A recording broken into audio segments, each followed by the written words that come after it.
여러분 안녕하십니까. 다문화 사회 곳곳의 이슈들을 파헤쳐서 그 이면에 있는 속사정을 시원하게 밝혀보는 색다른 시사 토크 속사정. 이제 두 번째 시즌을 맞았는데요. 더욱 깊고 더욱 따뜻한 내용들로 꾸려갈까 합니다. 저는 두 번째 시즌에 새로 합류한 양지열이고요. 이 많은 사람들과 함께할 수 있는 따뜻한 목소리에 조금이나마 보탬이 되고자 합니다. 네, 오늘 저와 함께 하실 분들 소개할 텐데요. 먼저 소수자와 더불어 사는 삶을 꿈꾸는 더불어민주당 이종걸 의원님 나오셨습니다. 안녕하세요. 예, 안녕하셨습니까? 이종걸입니다.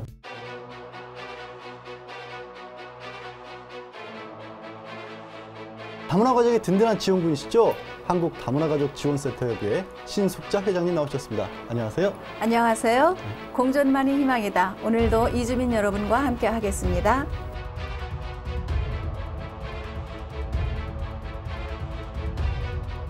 최초의 이주민 출신 국회의원이시고요.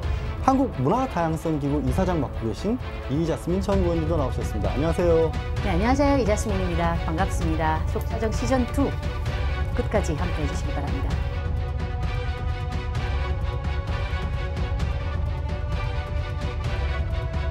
그리고 아제르바이잔에서 온 뇌생남이라고 우리 제작진 소개를 해주셨는데 니하트 씨 오셨습니다. 안녕하세요. 네. 안녕하세요. 네. 아제르바이잔에서 온 니하트라고 합니다. 네. 반갑습니다.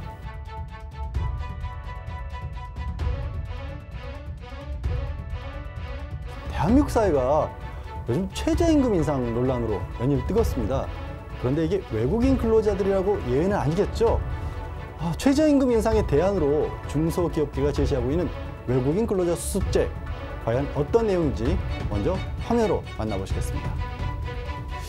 지난 8월 고용노동부가 2019년도 최저임금을 현행 7,530원에서 10.9%포인트 오른 8,350원으로 확정 고시하면서 경영계가 크게 반발하고 있습니다.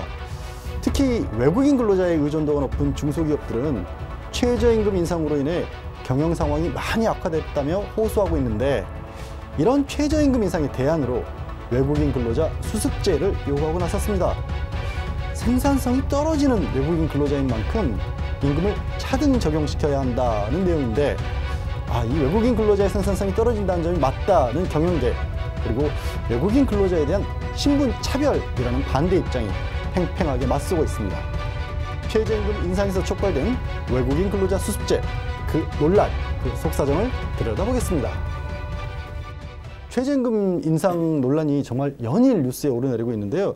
사실 임금 문제라고 하는 게 고용주에게도 그렇고 근로자에게도 그렇고 굉장히 중요한 문제 아니겠습니까?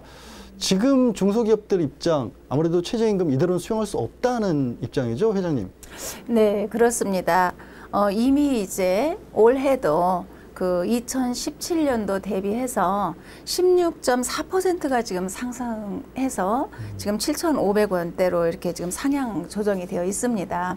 그런데 그 인건비 부담에 시달리는 이제 각 업체라든가 또는 그 고용주들이 1년 만에 다시 10%대로 이렇게 두 자릿수 상향 조정하는 것은 너무 지나치지 않느냐. 그래서 이제 부당성을 지금 계속 주장하고 있습니다. 그래서 특히 그 인건비 부담이 높은 그 일선 현장들, 뭐 중소업체를 비롯해서 생산 현장에서는 소상공인을 중심으로 해서 인건비 상승이 그 경영 악화 등을 불러오고 있다. 그래서 이러한 점에서 그 최저임금 또는 뭐 그 불복종 투쟁을 하면서 지금 현재 그 최저임금 재검토를 지금 요구하고 있는 중입니다. 많이 반대하고 있죠. 네, 상당히 좀. 의원님, 사실 이게 법적으로는 외국인 근로자라고 차등을 둘 수 있는 건 아니죠, 현행법상으로는. 네. 모든 근로자입니다. 그러니까 내국인 근로자나 외국인 근로자에게 모두 임금의 하한선이라고 하는 최저임금은 다 적용되도록 되어 있습니다. 다만 이제 내국인이나 외국인 근로자나 종류에 따라 좀 다른 경우가 있는데요. 이제 가사 근로자라든지 친종내 기업의 근로자라든지 이런 경우에는 또 장애인도 있겠네요. 장애인 근로자의 경우에는 이제 노동부 장관의 허가를 받아서 좀 낮은 임금을 적용받을 수 있습니다. 예. 아, 제도적으로 그런 부분도 있기는 하군요. 예. 그리고 이제 또 수습사원.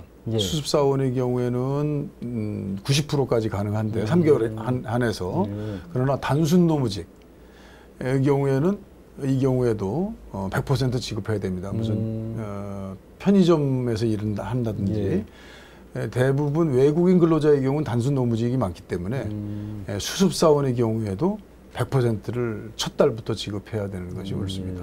그런데도 어찌됐든 이 얼마 전에 이 중소기업 중앙회에서는 국회 환경노동위원회 정식으로 건의를 했어요. 네. 이 외국인 근로자 수습제. 예. 그러니까 좀 더 적게 줄 수 있는 기간을 늘리자는 거죠, 이게. 네, 그렇습니다. 네. 그래서 현재 보면 그 중소기업들의 단체라고 볼 수 있는 그 중소기업 중앙회가 국회 환경노동위원회에 외국인 근로자 수습제를 지금 건의를 했어요. 그리고 이제 그 중소기업 벤처 장관, 그 홍종학 장관님이 이 부분에 있어서 적극 검토하겠다라고 이제 발표한 바도 있습니다. 그러면서 좀 더 이렇게 논란이 커져가고 있는데요. 아무튼 그 국회를 중심으로 해서 이 그 최저임금의 업종별 또는 지역별 차등화에 대한 목소리가 높아지고 있습니다. 그래서 이제 최저임금 차등화에 대한 그 이러한 그 불씨가 지금 크게 되살아나고 있는 건 아닌지, 그래서 외국인이라고 해서 어떤 것 심화되는 차별로 가지 않을까 하는 이제 이런 우려도 있습니다. 네. 국회 얘기가 나오셨으니까 의원님께서 한번 설명을 좀 해주셔야 될 것 같은데, 외국인 수습제, 외국인 근로자 수습제 어떤 식으로 국회에서 논의가 실제로 이루어지고 있나요? 네, 아직 확정된 것은 아닌데요. 예. 주로 이제 중소기업 중앙회, 외국인 근로자들이 주로 일하고 있는 중소기업 내에 이제 그 전체 협회를 유지하고 있는 중소기업 중앙회에서 외국인 근로자의 경우에는 우선 숙련도나 생산성이 떨어진다. 그렇기 때문에 처음 1년 동안, 2년 동안, 3년 동안 그 기간을 정해서 1년 동안은 한 80%, 2년 동안은 90%, 그리고 이제 3년 차에 이르러서 100%를 지급하게 해서 숙련도를 좀 높여갈 때에 연동해서 그 차등해서 임금을 지급하자. 그러니까 외국인 노동자에게는 내국인과 다르게 수습제라고 하는 특별한 제도를 만들어 보자라고 하는 이제 제안이 돼 있는 셈입니다. 아, 제안인 거고 아직 본격적으로 뭐 법안 논의까지는 그렇지는 않습니다. 이 수습제에 대해서는 이 이사장님이 먼저 좀 하실 말씀이 좀 있으실 것 같아요. 외국인 근로자 수습제라고 하면은 이 요구가 나오자마자 사실상으로는 지난 8월 23일 이주 근로자 단체들도 기자회견을 열어서 외국인 근로자 수습제는 국적이라는 사회적 신분을 이유로 한 인종차별이라며 사실상 임금을 강탈하겠다는 것이라고 반발을 하고 있죠.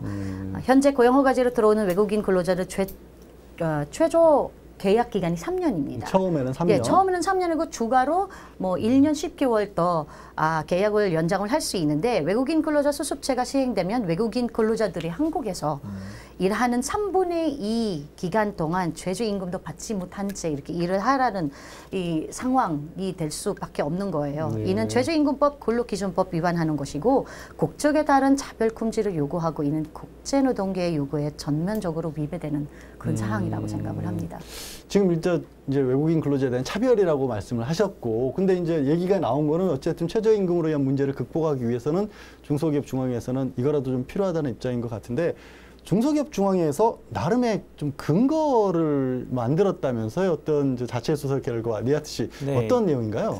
지난 8월 20일 중소기업 중앙회에서 외국인 근로자를 고용하고 있는 중소제조업체 600개사를 대상으로 실시한 2018년 외국인 인력 관련 종합에러 실태조사를 발표했는데, 조사에 따르면 외국인 근로자의 노동 생산성은 내국인 대비 87.4%였고 1인당 월 평균 급여는 내국인의 95.6% 수준으로 나타났는데, 외국인 근로자는 내국인 근로자와 비교해 노동 생산성은 낮지만 급여 비슷한 수준이라는 것이라고 나왔습니다. 근데 사실은 제가 이 부분은 참 받아들일 수 없는 입장인데 한국에서 일하시는 입장에서 못 받아들이시죠. 제가 한국에서 이 대학을 다녔고 사실은 한국 사람들과 같이 대학을 다녔고 한국에서 같이 살았고 같이 입사를 했는데도 사실은 제가 저랑 같이 입사했던 사람들보다 생산성이 훨씬 높다고 생각을 해요. 이 또 아까 계속 이 외국인 근로자라고 말씀을 하셨잖아요. 이 외국인 근로자도 종류가 많습니다. 그러니까 전문적인 일을 하고 있는 사람들이 있고 또 노동 일을 하는 사람들이 있고 그러니까 간단하게 말씀드리자면 머리를 쓰는 사람들이 있고 몸을 쓰는 사람들 있잖아요. 기술 위주로 해야 되는 분들도 있고. 이 머리를 쓸 때 이 기술적인 부분을 쓸 때는 어차피 한국인과 비슷하게 돈을 받는데 이 몸을 쓰는 일들은 사실은 그 급여가 그렇게 높진 않아요. 또 이 수습 기간도 만약에 거기 들어가 있다면 그분들은 아예 돈을 거의 못 받을 수준이라고 믿어요. 또 만약에 그 수습 기간에 들어간다면 이 한국 사람 만약에 월 뭐 얼마 정도 한 100만 원 정도 있어야 한국에서 살 수 있는데 그 이하를 받을 것 같아요. 수습 기간이 되면 만약에 또 수습 기간이 거기 들어가 있다면 불법 체류자들이 많아질 거라고 믿습니다. 생산 생계 자체가 위협받을 수도 있고 오히려 네. 부작용이 더 클 것으로 보인다라는 그런 네, 말씀이었는데 맞습니다. 일단 제가 그 니아트시 회사 대표님한테 생산성이 더 높은지 확인을 좀 한번 해봐야 될 것 같아요. 본인은 그렇게 주장을 하셨지만 예. 회장님도 뭔가 하실 말씀이 좀 있으실 것 같아요. 저도 그 니아트시의 이제 머리를 쓰는 일과 단순 노동 이제 이런 부분에 있어서 동의를 합니다. 그러나 이제 실제로 최저임금 인상에 따라서 경제 악화 상황이 지금 함께 겹치고 있잖아요. 예. 그래서 기업 운영이 어렵다는 것에는 저는 100% 공감을 합니다. 그런데 사실은 현재의 상황은 외국인 근로자의 고용 때문만은 아니라는 거죠. 물론 그렇겠죠. 네. 예. 그래서 외국인 근로자의 그 언어 또는 그 의사소통 문제로 저 초기 생산성은 좀 떨어질 수밖에 없다고 주장하는 것에 대해서 지금 니아트시 말씀대로 과연 생산성을 얼마만큼 우리가 객관화할 수 있는가 이것도 좀 그 생각을 해보았으면 합니다.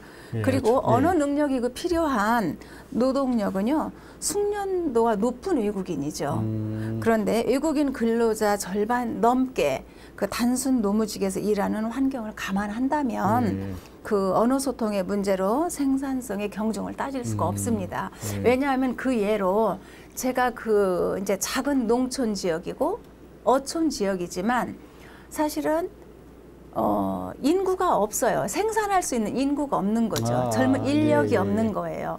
그런데 거기에 와 있는 지금 동남아시아의 노동 현실을 보았을 때 뭐 예를 들면 계란 선별하기 또는 뭐 오이 따기 이러한 단순 노동에서 굳이 언어가 소통이 되지 않아도 충분히 이 일을 할 수 있지요. 근데 그러함에도 불구하고 이제 여기에서 수습제를 두고 그 임금을 이제 격감하는 것은 이제 좀 우리가 생각을 해보아야 합니다. 일단 이게 논의가 의원님 그렇게 보이네요. 말을 배워야 하니까 일을 익히는데 업무 습득 기간 자체가 길어지는 거 아니냐. 그렇기 때문에 그 기간 동안 말 배우고 그거에 따라서 기술을 배우는데 시간이 한국 사람들은 아무래도 길어지니까 그 기간 동안에는 임금을 좀 적게 줘야 한다는 주장인데 뭐 아무래도 외국인 분들에 대한 그 사정 같은 것을 더 아는 분들 입장에서는 특히 외국인 근로자 입장에서는 이게 맞지 않는다는 주장들을 하시고 있거든요. 의원님 보시기에는 어떠세요? 이게 근거가 있는 얘기일까요? 어떨까요? 예, 우선 이제 외국인 근로자의 경우에는 단순 노무직이 거의 80~90% 이르고 있죠. 그래서 이제 그에 대한 숙련도의 그 변화 시기를 좀 봐야 될 텐데요. 이제 그것을 대표적으로 한 그 조사를 한번 살펴볼 필요가 있겠습니다. 그 한국산업인력공단에서 2017년 5월에서 7월까지 일한 분들의 외국인 고용 허가제를 통해서 취업 중인 분들 외국인 근로자 2,765명 아주 정확하게 이분들에게 과연 당신이 직장에서 일하는 걸 배운다면 그 일에 숙달이 되는데 대략 얼마나 시간이 걸리겠습니까? 라고 물어본 직접 설문조사한 게 있습니다. 거기 보면 응답자의 60% 정도가 한 달이라고 했어요. 그리고 2달 이상은 한 20%요. 아. 그리고 6개월 정도는 12%에 불과했습니다. 그러니까 이 조사 대상의 내용을 살펴보면 80% 이상이 한 달이면은 충분히 직무에 숙달할 기간이 된다라고 하는 거죠. 그래서 이 결과를 놓고 본다면 직접 설문한 것에 의하고 본다면 근로자에게 적용되고 있는 그 3개월의 수습 기간 이것으로도 충분하다 이렇게 결론에 이를 수 있습니다. 그렇죠. 그러니까 일단은 이게 사실 최저임금을 적용하는 문제에 있어서 외국인 근로자보다 이게 사실상 고용주들의 불만이 높은 편이에요. 그러니까 아까 말씀하신 거 단순 노동입니다. 어떻게 보면 아마 뭐 현장에서 가보셨는지는 모르겠지만 가끔씩 휴대전화를 만드는 그 기계에서 그냥 앉아서 이 부품 하나를 올려놓고 지나가고 부품 하나를 올려놓고 지나가고 하는 그런 경우이기 때문에 굉장히 단순합니다. 이게 말을 필요하거나 뭐를 필요하거나 하는 그런 경우가 없습니다. 대부분 없습니다. 다만 아마 여기서 아까 의원님 말씀하시는 거 12% 정도 뭐 6개월 정도 걸린다는 게 아마 힘이 들어서 특히 무거운 물건을 들어야 할 그런 일들을 하시는 분들이 있습니다. 이게 몸이 익숙하지 않다 보니까 몸이 익숙하기까지는 그런 기간을 필요하다고 그렇게 배우는 거라고는 생각을 하지는 않는다라고 그렇게 생각을 하게 됩니다. 그래서 경영계 측에서는 경영난의 악화와 맞물려서 외국인 근로자에게 지급하는 인건비가 과다하는 인식에 갈려 있는 것 같고요. 그리고 사실상 우리나라에서는 좀 약간 굉장히 잘못된 마인드셋이기는 하지만 대부분 그 사람들은 자기 나라 내 이 정도 돈을 벌면은 부자다라는 그런 인식을 딱 가끔씩 이렇게 갈려 있는 경우가 그런 사람들을 많이 만나봤습니다. 이게 부자네 이렇게 많이 이게 니네 나라에서 이렇게 벌면은 이런 식으로 얘기하시는 분들이 계시기 때문에 이런 마인드셋도 갈려 있는 그런 문제인 것 같고요. 뭐 자체 조사 결과만 봐도 외국인 근로자들의 경우 숙련도와 생산성이 떨어지는데 임금인 내국인 근로자와 비슷한 수준으로 줘야 한다는 불만인 것이고요. 저희가 이제 지난 속사정에서 외국인 근로자 고용 허가제에 대해서 논의해봤었는데 일단은 기본적인 저우도 받지 못하고 열악한 환경에서 일을 해야 될 수밖에 없는 그런 외국인 근로자의 현실도 생각을 해봐야 할 거라고 생각을 합니다. 지금 이제 외국인 근로자들이 일하고 있는 현실에 비춰봤을 때 이제 중소기업중앙회에서 얘기하는 업무 습득 기간이 많이 필요하다. 이거는 맞지 않는다. 그리고 이미 충분히 어떻게 보면 열악한 환경에 놓여 있는 분들이 아직도 많이 있다라는 그런 주장들로 좀 정리가 되는 것 같습니다. 두 번째 쟁점에 대해서도 제가 이사장님한테 먼저 여쭤볼게요.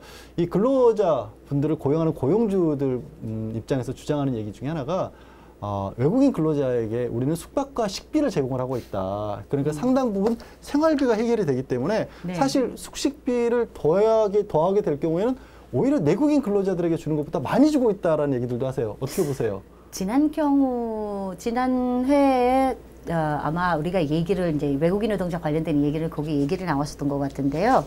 외국인 근로자의 숙식비 문제는 오랫동안 논란이 됐었는데 통상적으로 고용주가 숙식비를 제공하도록 돼 있고요. 그동안 고용주의 여러 요구들을 있었고 이게 긴 논의 끝에서 이주 근로자의 숙식비를 임금에서 공제하는 방안을 정했고요. 정부는 2017년 2월, 작년 2월 외국인 근로자 숙식 정보 제공 및 비용 징수 관련 업무 지침을 발표를 했었고요. 그래서 업무 지침에 따르면 사업주가 숙소와 식사를 제공하고 외국인 근로자와 동의서만 받으면 동상임금의 최대 20%까지 숙식비를 공제할 수 있다는 것이죠. 그 결과는 기업들이 대부분 숙식비를 이주 근로자에게 부담시키고 있는 거고요. 숙박비의 면목으로 몇십만 원씩 급여해서 공제해서 오히려 과도하게 부담시키는 사례도 많아서 고용노동부가 숙식비 상한선을 정한 업무 지침을 만들기도 했었고요. 그리고 이전에도 사실상 제가 국회에 있었을 때 가장 큰 문제들 같은 경우는 뭐 숙식비를 제공을 하는데 제대로 된 음식이 나오지 않거나 또는 비닐하우스에서 재우거나라는 그런 경우가 아마 뉴스를 통해서도 많이 봤을 겁니다. 근데 지금 그때도 저희가 이렇게 인터뷰를 했던 노동자들을 이제 정책을 위해서 인터뷰를 했던 노동자들의 얘기를 들으면은 잘 제공을 하는 그런 기업인 반면 정말 자기네들도 모르게 매달 10만 원, 20만 원 이미 나가고 있다는 것을 나중에 알게 되는 그런 케이스들도 있습니다. 이거 니아트 씨 일하고 계신데 숙식 제공 받고 계세요? 아니요. 못 받습니다. 주위 분들은 어떠세요? 얘기 좀 해주세요. 사실은 뭐 대기업들은 뭐 그런 큰 회사들은 뭐 제공할 수 있는데, 근데 일반 중소기업들은 그만큼은 사실은 뭐 뭐라고 해, 시설이 너무 좋진 않아요. 또 이거 사실은 만약 외국에 있는 근로자한테 뭐 우리 회사에 오면 뭐 만약에 뭐 숙박비 뭐 이런 것들을 다 제공해 줄 거다 막 이렇게 말씀을 드릴 수 있는데, 실제로 와보면 그렇지는 않더라고요.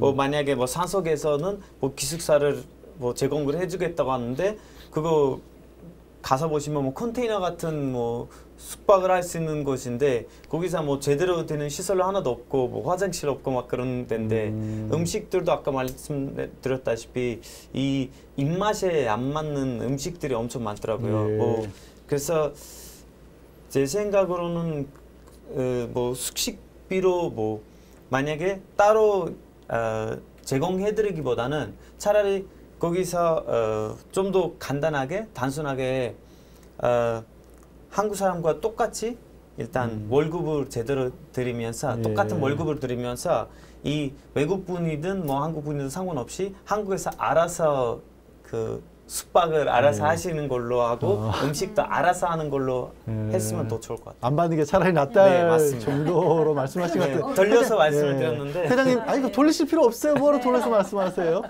회장님 보시기에도 그러세요? 지금 상황이? 그런 점도 있지만 예.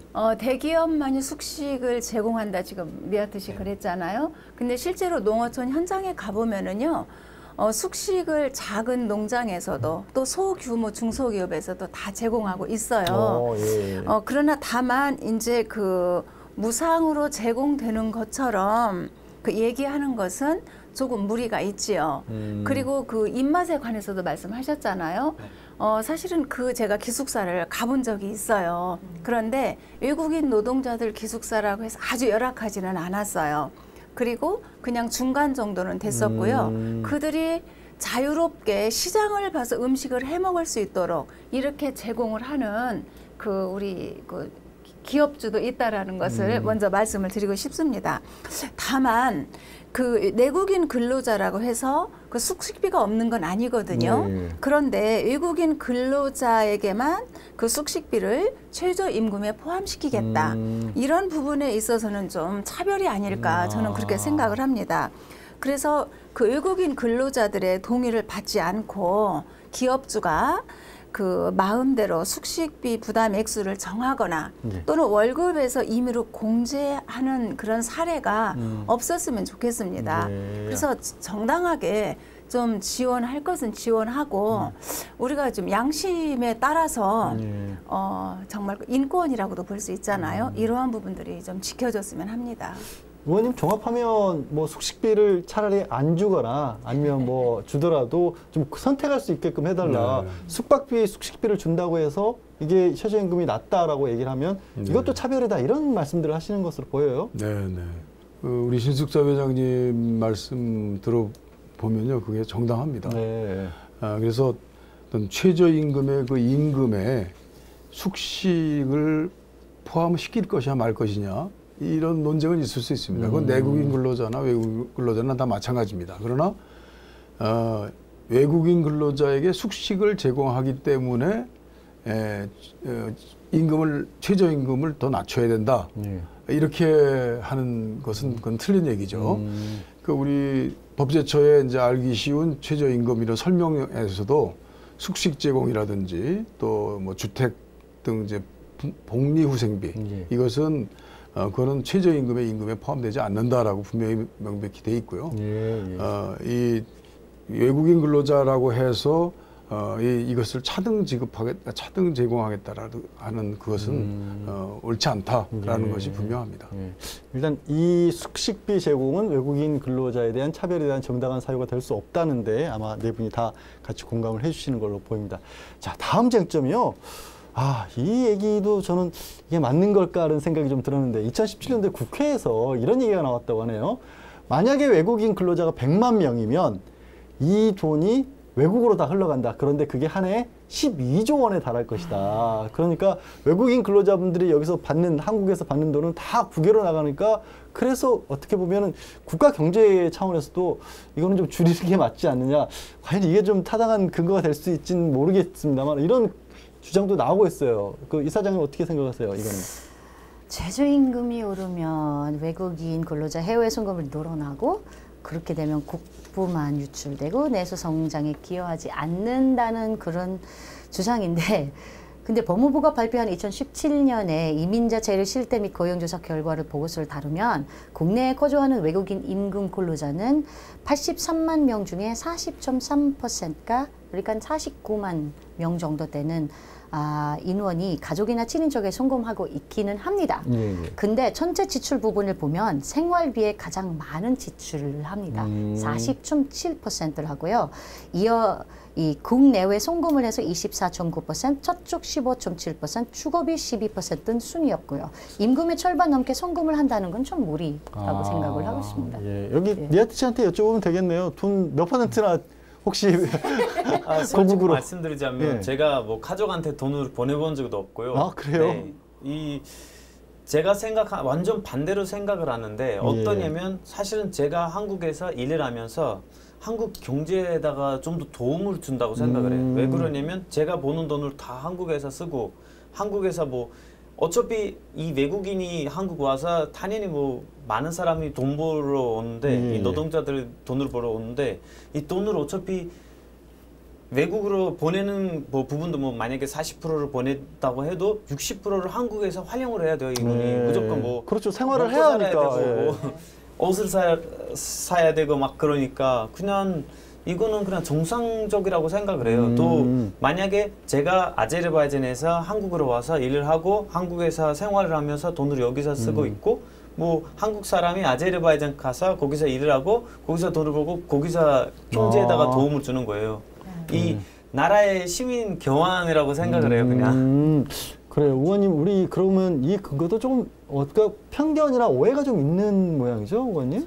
지금 우리 국내에 떨어지는 국내에 증대되는 경제적 효과, 외국인 노동자에 의해서 얻어지는 효과는 뭐 여러 가지 이제 수치가 있습니다만 몇 가지 그 연구한 결과가 있습니다. 그 이민적정연구원에서 2017년에 내국적 효과를 한 80조 원으로 봅니다. 그리고 2020년에는 100조 원 정도에 이를 거라고 봅니다. 지금 국내에서 기피하거나 꺼리는 직종에 우리 외국인 노동자가 그곳에서 일하면서 보완하는 효과, 그래서 국내에 떨어지는 경제 효과가 이 정도로 큰 것이죠. 그러니까 외국 송금에 의해서 이출되는 그 효과는 생각보다 그렇게 많지 않은 것으로 보입니다. 회장님, 그러면 이제 얘기는 결국에는 이것도 어떻게 보면 상당히 오해에서 비롯된 것이고 그분들도 외국인 근로자들이 일을 하시면서 한국에 머무르면서 살아가는 생계를 유지를 하다 보면 자연스럽게 오히려 우리 경제에 기여하는 부분이 전체적으로 더 크다 이렇게 봐야겠네요. 물론입니다. 물론이세요. 굉장히 강조를 하시네요. 사실은 사람이 돌아오고 있다. 들어밖에 돌아오고 있다라는 측면에서 저는 보아주면은 좋겠다라는 생각을 합니다. 우리도 사실 700만 재외동포가 750만이라고 하죠. 재외동포가 있어요. 그 재외동포가 달러를 한국으로 보내줘서 사실은 선순환적 의미가 굉장히 저는 크다고 봅니다. 그런데 국부 유출을 여기서 지금 말을 한다면은 외국 투자 자본이나 아니면 외국 기업들이 국내에서 외국으로 가져가는 그 어마어마한 부를 비판해야 되지 않을까요, 먼저? 사실 우리 이주 노동자가 돈을 벌어서 3D 업종에서 돈을 벌거든요. 한국인 누구도 일하려 하지 않아요. 그런 3D 업종에서 일하는 외국인 노동자가 월급을 받아서 그것도 최저임금을 받아서 자국으로 보내는 거 진짜 손톱만큼이에요. 네, 손톱만큼입니다. 그래서 이미 외국인 근로자들은 수십 년간 한국 경제를 아래서부터 떠받치고 있는 저는 근간이라고 보고 있어요. 외국인들의 이제 근로자들의 문화적인 그런 부분을 말씀을 드리자면 선물을 굉장히 많이 합니다. 가족들한테. 돈으로 보내는 거는 돈으로 보내지만 사실상으로는 선물을 굉장히 중요시하는 경우가 동남아시아에서 굉장히 많습니다. 그래서 한국에서 물건을 사가지고 부장에서 전부 다 우편으로 다 칩으로 보내는 경우가 많습니다. 그래서 LG가 나가고 삼성이 나가고 뭐가 나가고 이렇게 되는 경우가 굉장히 많습니다. 이게 사실상 노동자들의 삶하고 이게 문화적인 그 부분은 잘 알고 있으면은 한국에서 쓰는 돈이 훨씬 더 많아질 수밖에 없습니다. 네, 맞습니다. 네. 그래서 제가 농촌에 어촌에 지금 수도권 지역이면서도 이렇게 저의 삶의 터가 수도권 지역이면서도 농어촌입니다. 그런데 여기에도 사실은 외국인 노동자가 없으면 산업도 안 돌아가지만 농어촌의 생산력도 돌아가지 않는 게 현재 지금 알겠습니다. 현실입니다. 네. 네. 그럼 일단 지금 여러 가지 것들이 쟁점 하나하나씩이 다 뭐 깊이 오해에서 비롯됐다 이렇게 얘기들을 다 정리가 돼가고 있는 분위기인데요. 의원님, 이게 당장 이런 얘기가 법적으로 봤었을 때 최저임금 차등 지급이 법상으로도 현실적으로 좀 어렵죠. 네, 뭐 차등 지급도 그렇고요. 외국인만의 뭐 수습제, 또 최저임금의 뭐 처우 문제 이런 것들이 아무튼 법적으로도 국적을 이유로 한다면 이것은 근로조건 차별이고 국내법이나 국제법이나 모두 법적으로 위반이다, 법이 위반이다 이렇게 보고 있습니다. 우리나라 우선 근로기준법 제10조를 보면 성별, 여러 가지 기타 신앙, 그중에 국적, 사회적 신분도 있습니다. 그리고 이유로 근로조건을 차별해서는 안 된다, 차별적 처우를 해서 안 된다라고 되어 있고요. 또 외국인 근로자 고용 대행하는 법률이 있습니다. 거기 22조를 보면 분명히 사용자는 외국인 근로자라고 해서 부당하게 차별 처우를 해서는 안 된다라고 금지 규정이 있습니다. 또 우리가 1998년에 비준 가입한 ILO 국제노동기구죠. 거기에도 고용 및 직업상의 차별 대우에 관한 협약이 따로 별도로 되어 있는 협약에 보면은 국적을 이유로 한 임금 차별은 안 된다 이렇게 되어 있습니다.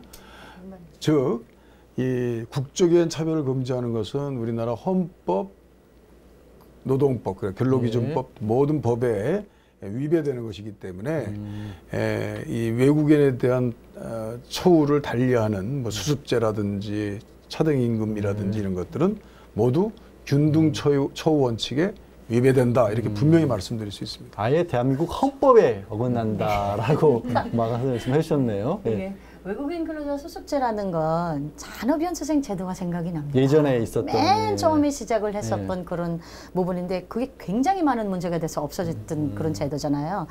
이 해외 연수생에서 기술 습득을 기회를 주고 중소기업의 인력난을 해소한다는 취지로 1992년도에 산업연수생 제도가 도입되는데 임금체불과 숱한 인권 침해가 발생했고 근로기준법도 자별을 받는 등 문제가 생기자 2017년도에 이제 배지를 했고요. 그 후에는 2007년도 헌법재판소에서 산업기술연수생 지침 및 외국인 근로자와 차별함으로써 평등권을 침해하였다고 위헌이라고 판결을 내렸고요. 결국은 외국인 근로자에게 수습 기간을 둬서 임금을 자동 취급한다는 거는 현대판 노예 제도라고 불리며 그리고 배제됐던 제도를 다시 모할시켜서 과거를 희귀하자는 그런 것이고 뒷걸음질을 하자는 것이죠.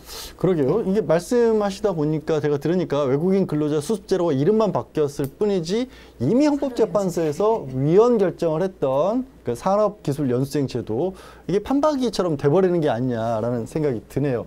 그런데 니아트 씨, 이게 또 중소기업 중앙회에서 인력난 해소를 주장을 하면서 외국인 근로자 도입 쿼터를 확대하자 이런 주장도 함께 하던데 이게 어떤 내용인 겁니까? 네, 맞습니다. 먼저 외국인 근로자를 뭐 채용을 하려면 E9 비자를 이제 쿼터를 배정받아야 되는데 2017년 같은 경우에는 3만 명 만약 쿼터를 두고 뭐 중소업체들이 대신 7만 명을 달라고 하는 거예요.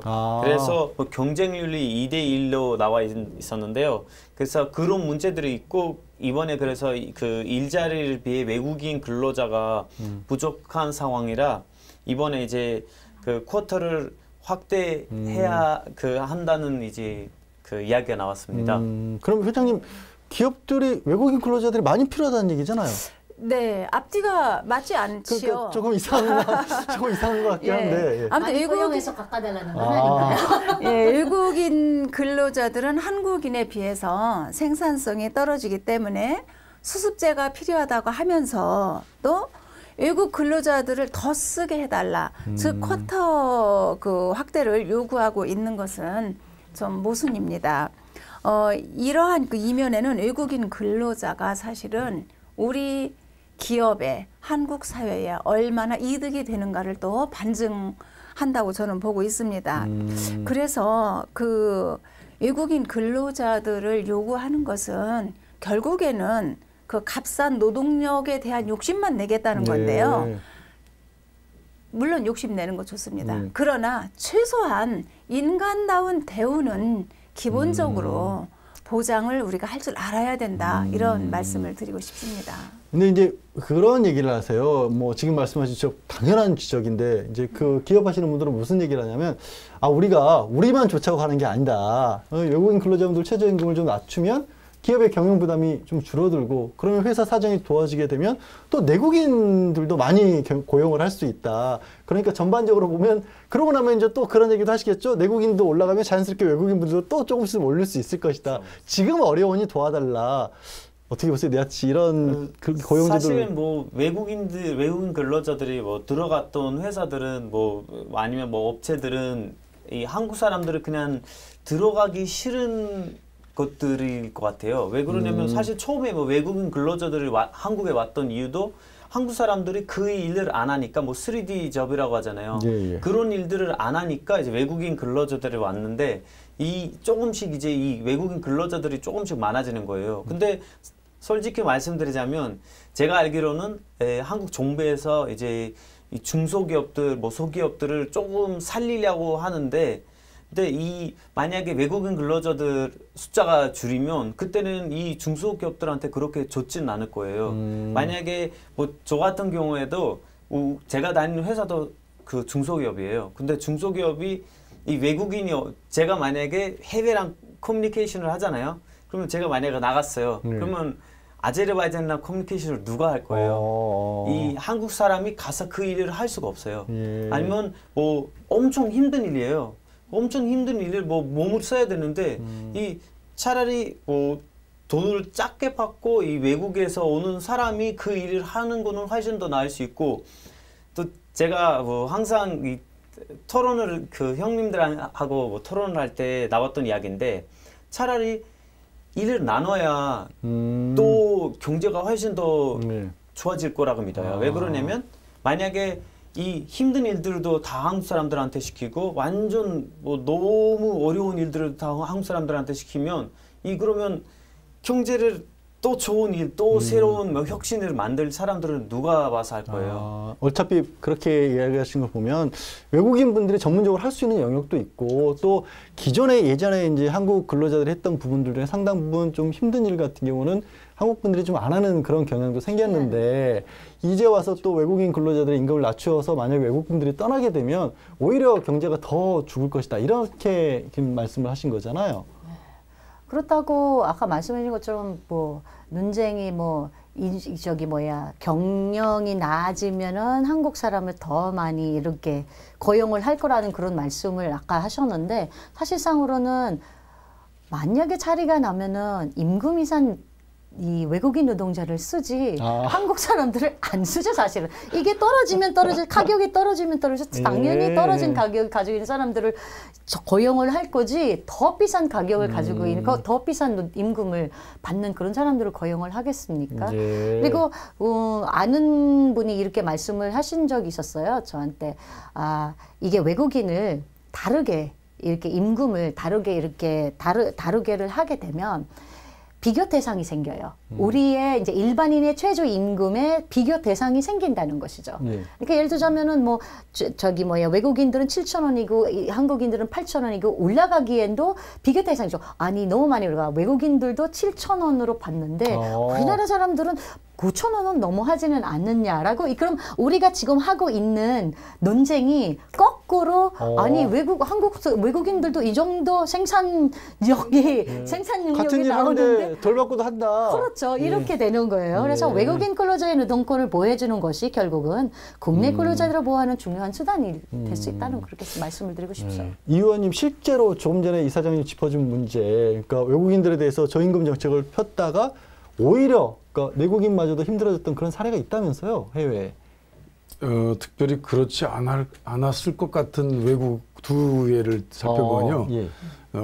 인권 문제에 관해서 굉장히 앞서갔던 그 캐나다도 이제 기업 이윤을 극대화하기 위해서 외국인 근로자들 15% 정도 싸게 임금을 주는 근로자들을 도입해가지고 고용하기 시작했어요. 근데 그것이 자국인민 근로자들을 자꾸 해고하게 되고 그래서 결국 외국인 근로자도 저임금 착취하고 자국인 근로자도 결국 근로하지 못하게 함으로써 국민적 반발을 일으켜서 이제 결국 정상으로 돌아가게 됐고 독일에도요. 독일도 2000년대 중반까지 이 최저임금법이 없어가지고 최저임금 적용을 받지 않는 외국인 근로자들이 있었어요. 외국인 근로자들에게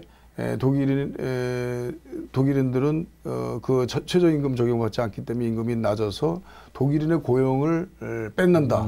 이제 이런 비판에 직면하게 됐던 거죠. 그래서 2015년에 이제 외국인 또 내국인 모두 최저임금법 적용을 받게 되는 법을 적용해서 이제 형평을 이루게 됐다라고 하는 예입니다. 캐나다나 독일 같은 데는 그런 일이 없을 줄 알았는데 거기도 시행착오 그리고 실패를 이미 했네요, 회장님. 네, 그렇습니다. 그래서 정부가 고용주가 될 때 일어났던 이 실패, 이 시행착오를 우리가 다시 저는 경험할 필요는 없다라는 생각을 합니다. 이 공생의 사회에서 해외 사례에서도 이렇게 볼 수 있듯이 외국인 근로자에게 임금을 차별적으로 주었을 때 사실은 내국인 근로자의 그 근로 어떤 권익이 더 낮아진다라는 것을 우리는 지금 알 수 있거든요.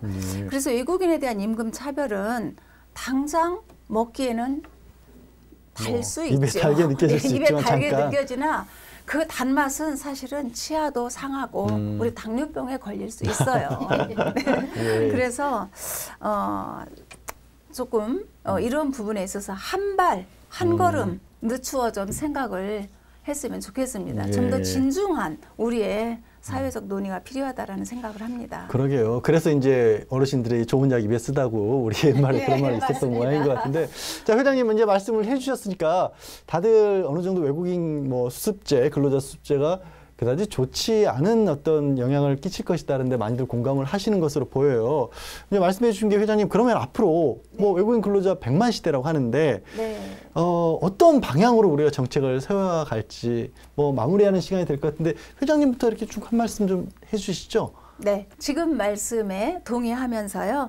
그 현재 외국인 근로자가 그 정책은 과거 성장기부터 굉장히 그 단순 노무 인력이었어요. 우리나라 3D 업종, 즉 생산 인력이 없어서 외국인 노동자가 이 부분을 지금 채워주고 있는 상황입니다. 그래서 그 경제 성장이 지금 둔화되었다 할지라도 어떤 분야에서 얼마나 외국인 인력이 필요한지에 대해서 좀 더 자세히 분석을 해서 정책에 반영을 했으면 하는 마음입니다. 그래서 인구 구조 변화로 인해서 연 60만 명을 지금 웃돌고 있는 국내 그 신규 노동 력 규모가 7, 8년 후에는 50만 명 수준으로 떨어지는 상황입니다. 그래서 무엇보다도 외국인 근로자의 질적인 그런 그 정책 제도가 개선이 매우 필요하다고 저는 생각을 합니다. 그렇죠. 그러기 위해서는 해외에서 기술 전문직 인재를 적극적으로 유치해서 뭐 현재 단순 노무에 치여진 외국인 근로자 구조를 개선하는 것은 필요하죠. 또한 이 젊은 외국인 근로자들이 우리나라의 공장에서 숙련공으로 사실 10년 동안 4년 10개월 플러스 4년 10개월 숙련이 된 이게 단순 노동이 이렇게 노동자에서는 숙련 노동자로 이렇게 선정할 수 있도록 이 숙련도도 성실한 태도 등 뭐 일정 조건을 갖출 경우 뭐 10년 이상 또는 뭐 대한민국에서 거주할 수 있는 그런 자격을 주는 그런 방안도 검토해 볼 수는 있겠다. 이 고용허가제를 통해 주는 방안도, 고용허가제를 통해 4년 10개월 일하다 본국으로 들어가는 그런 지금의 정책으로는 지속 가능하지 않은 것은 현실이죠. 이게 맨 처음에 3년만 하다가 너무 짧다. 1년 10개월 더 연장했다가 이거 더 짧다. 그러면 성실 근로자 제도를 도입하자. 4년 10개월 플러스 하자. 이렇게 됐잖아요. 그래서 이게 계속해서 할 수는 없기 때문에 이제 앞으로 재개적인 그런 교육 훈련과 장기 고용이 가능하도록 개편을 할 필요가 있다고 생각을 합니다. 어떠세요? 니아트 씨 오래오래 길게 한국에서 일하고 싶으세요? 한 말씀 해주시죠. 참 좋은 질문이신데 솔직히 말씀드리자면 한국에서 일하는 것도 쉽지 않아요. 이거 외국인 입장으로 말씀드리자면 이 한국에서 일하는 거는 스트레스가 많고 이 일할 시간도 많고 제가 아까 그 이자스민님한테 말씀드렸는데 그러니까 제가 40시간 일하는 거 뭐 50시간 일하는 거 52시간 지금 엄청 길잖아요. 그래서 이 외국인들도 사실은 이거를 버티는 거는 그렇게 쉽지 않을 텐데 근데 한국은 지금까지 엄청 잘 왔으니까 앞으로도 잘 될 거라고 믿습니다. 어쨌든 그러면 이제 한국의 발전에 기여를 하고 싶고 그러면 적극적으로 우리도 외국인 근로자분도 포용하는 길이 있었으면. 그렇죠. 그냥 외국인들을 위해서 좋은 것만 아니고 한국인과 외국인이 다 같이 좀 좋게 살 수 있게끔 좀 시설이 좀 더 잘 됐으면 좋겠습니다. 의원님께서도 마무리 말씀을 좀 해주시죠. 오늘 말씀한 대표적으로 그 외국인 근로자에게 차별하는 무슨 수습제 차별이라든지 또는 차등 임금, 최저임금을 차등으로 지급하겠다고 하는 그런 것들은 좀 신중하게 접근해야 되겠다 그런 거죠. 이번 캐나다나 독일의 외국예에서도 봤지 않습니까? 경영 악화가 됐다고 해서 갑작스럽게 낮은 임금의 외국인 근로자를 도입하거나 또는 차등 지급함으로써 잠시 도움을 받는 줄 알았지만 그것은 결국 자국 근로자에게도 나쁜 영향을 미치게 되는 현장의 예를 봤지 않았습니까? 이제는 이 외국인 근로자를 차별하려고 하지 말고 외국인 근로자나 내국인 근로자에게 기술 경쟁력을 확보하거나 또는 교육 훈련을 더 열심히 해서 생산성을 높임으로써 경영 악화의 방법들을 극복하는 것 이런 것들이 장기적으로 그 근로제도의 앞길이고 그것이 외국인 근로자든 내국인 근로자든 양질의 근로 국내 내에서 확보할 수 있는 방법들을 먼저 연구하고 도입하는 것 이것이 근로제의 가장 좋은 방법이다 이런 생각을 하게 됐습니다. 내부 말씀들을 종합해 보면 결국에는 남이 내가 하기 싫은 일, 나에게 차별이 주어지는 것을 남에게 하는 것은 결국 다시 우리에게도 돌아올 수밖에 없다라는 그런 말씀들로 정리를 해볼 수 있을 것 같습니다. 오늘 내부 말씀은 여기까지 듣겠습니다. 고맙습니다. 고맙습니다. 네, 지금까지 외국인 근로자 수습제 논란에 대한 이야기를 나눠봤는데요.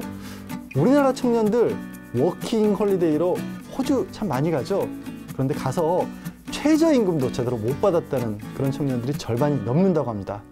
또 한때 청년들이 많이 가라고 했던 중동, 두바이 이런 나라들로 아예 국적별로 최저임금을 차등 적용하고 있다고 하는데요.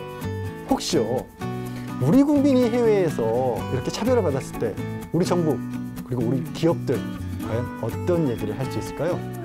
외국인 근로자 수습제 다시 한번 신중하게 검토해봐야 할 것 같습니다. 저희는 다음 주 다시 찾아뵙겠습니다. 시청해주셔서 감사합니다. 수고하셨습니다. 수고하셨습니다.